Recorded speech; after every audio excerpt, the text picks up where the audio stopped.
Guys, kararating lang ng ating ING card. Ang nakakatuwa dito, free siya kasi pinadala nila dito, so naggumastos pa sila for delivery charge. At the same time, effort talaga pati yung pag-print ng card at ang ganda pa ng box. So ayun, dadating talaga siya kung saan kayo naka-address. Makikita nyo naman dyan. Okay na natin guys, excited na ako eh. Tara. Yan siya. So here it is. Yan. So makikita natin no, yung logo ng ING. Do your thing. Ganda ng case para akong bumili ng bagong cellphone. So makikita 3, 2, 1. Wow. Meron pa siyang kasamang, I think it's a card holder. Wow, grabe. Grabe yung expense na ginawa ng ING.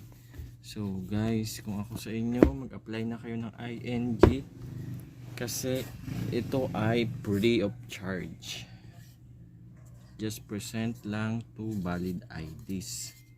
Wait lang. Hindi ko alam kung paano siya gamitin. Yun. Okay, so sa bagong card may nakalagay siya na parang welcome card. Ayan. So to activate it, open the app. So sa app nyo, dun sa inyong cellphone, da-download nyo siya syempre yung ING. Itatap nyo yung activation. So sa app tayo mag-activate ng ating card para magamit natin ang ating ING. So ito siya guys, ang ganda oh. ING card. May full name mo na naka-debose. Siyempre may chip at banknet Visa debit card. Wow, ganda. So yun lang guys, kung ako sa inyo, apply na rin kayo ng ING card para mas exciting at free of charge ang kanyang pag-withdraw any bank at transfer ng fund from your ING account to other banks.